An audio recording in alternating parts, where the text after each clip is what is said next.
বতৰৰ ফল বোলে বতৰতে খাব লাগে আৰু ৰাতিপুৱাৰে পৰা গোন্ধই আমোল মোলাই আছে আমাৰ গোটেই চৌপাশটো। মই বোলো কিহৰ গোন্ধ এয়া? তাৰ পাছতে বহুত টাইম ভাবি শেষত উদ্ঘাটন কৰিলোঁ, এয়া আমাৰ মাটি কঁঠাল লাগি পকি একেবাৰে গোন্ধই চৌপাশ আমোল মোলাই আছে। আৰু মাক মাতি আনিলোঁ, বলক বোলো মাটি কঁঠালটো ছিঙি দিব। মইতো মাটি কঁঠাল আজিলৈকে ছিঙিয়ে পোৱা নাই, কাঁইটখিনিয়ে ফুটিব বুলি ভয় লাগে। আৰু এয়া মায়ে মাটি কঁঠালটো ছিঙি মোৰ হাতত দিলে, মই আৰু একদম গোন্ধ লৈ খাবলৈ আনি আছোঁ ঘৰলৈ। গোন্ধ দেই, একদম আমোল মোলাই আছে। এটা আমাৰ বাৰীৰ মাটি কঁঠাল গাইছ।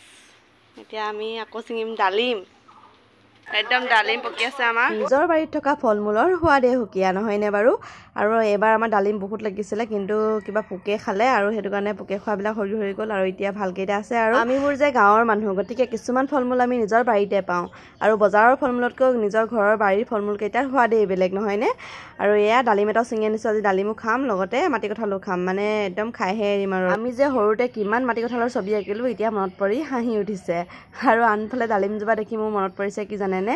আমি যে সাধু পঢ়িছিলোঁ তোলা আৰু তেজা, ডালিম পকি সৰি গ'ল, তেজা বাইদেউ গাভৰু হ'ল। সেই ডাঙৰ হ'লোঁ কি হ'ল, কিন্তু এতিয়াও মই সাধু বহুত ভাল পাওঁ। আৰু আনফালে আহিলোঁ কঁঠাল পাৰিবলৈ, মানে বতৰৰ ফল বতৰত আমি খাইহে এৰিম। দেখিছেনে, এয়া কঁঠাল লাগি আছে আমাৰ। এইবাৰ মানে কঁঠালজোপা অলপ দলি দিয়া হ'ল, সেইটো কাৰণে কঁঠাল বেছি নাই লগা, কিন্তু হ'লেও খাব পৰাকৈ লাগিছে আৰু দিয়ক, ইমানকেতো খাবলৈ মন নাযায় ন। আনফালে মায়ে লাগি গৈছে মাটি কঁঠালটো কাটিবলৈ, মানে এতিয়া সকলোৱে মিলি আমি মাটি কঁঠালটো প্ৰথমতে খাই ল'ম। আৰু যে দেখিছে কাষতে আগটো, এই মাটি কঁঠালৰ আগটো ৰুই দিলে বোলে আকৌ এজোপা মাটি কঁঠাল হ'ব। মই বোলো ৰুই দিবা নহ'লে। আপোনালোকে বাৰু চহৰ ভাল পায় নে গাঁও ভাল পায় জনাবচোন। মোৰ ভিডিঅ'বিলাকৰ প্ৰথম উদ্দেশ্য হৈছে মানে মই আপোনালোকক গাঁৱৰ পৰিৱেশৰ কিছুমান মাদকতা উপভোগ কৰাব বিচাৰোঁ, মানে গাঁৱলীয়া মানুহবিলাকৰ জীৱনবিলাক অলপ অনুভৱ কৰাব বিচাৰোঁ। সেইকাৰণে মই আপোনালোকক যিমান পাৰোঁ গাঁৱৰ ভিডিঅ' দিবলৈ চেষ্টা কৰোঁ। কিন্তু মোৰ ঘৰখন, মানে মই য'ত জন্ম হৈছিলোঁ, সেই গাঁওখন মোৰ বেছি প্ৰিয়। মানে তাত মানে আপোনালোকে যি বিচাৰে তাকে পায়, একদম সম্পূৰ্ণ মানে এটা গাঁৱলীয়া পৰিৱেশ। কিন্তু য'ত বিয়া হ'লোঁ মই, তাত মানে ইমান বেছি গাঁৱৰ ইমান হেৰি নাই যদিও মই চেষ্টা কৰোঁ আপোনালোকক গাঁৱলীয়া পৰিৱেশৰ অলপ কিছুমান উপভোগ কৰাবলৈ। যিবিলাকত আমি হেৰাই গৈছোঁ, যিবিলাক আমাৰ অতীত আছিলে, সেইবিলাক মই আপোনালোকৰ আগত সোঁৱৰাব বিচাৰোঁ।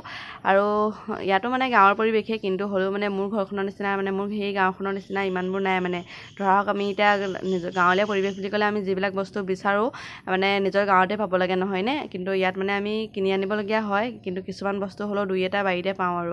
আৰু চেষ্টা কৰোঁ যিমান পাৰোঁ, মানে যিহেতু গাঁৱতে জন্ম ন, গতিকে গাঁৱৰ মানে যিখিনি মাদকতা সেইখিনি মানে ইয়াতো উপভোগ কৰি থাকিব বিচাৰোঁ নিজে, আৰু আপোনালোককো কিছুমান বস্তু দেখাবলৈ বিচাৰোঁ। আৰু আপোনালোকৰ কেনে লাগে মোক জনাবচোন। এইফালে মায়ে মই দুইজনীয়ে খাই আছোঁ।